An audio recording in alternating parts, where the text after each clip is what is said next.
This might seem kind of strange, but I'm gonna attempt to see if this actually works. Now, the contents that we're seeing here is actually loaded on a CD-ROM, not a CD-ROM, a CDR.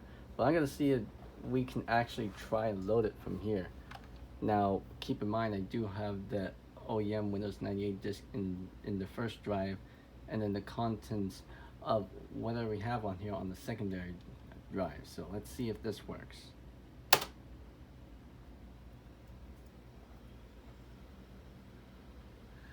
Oh man, I want to see if this works. I want to see if this actually works. Registry file was wow.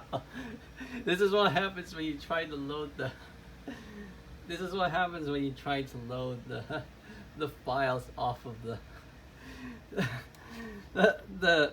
files that I had stored on that CDR containing a copy of Windows 98 files and such, and this is what happens when you try to load it.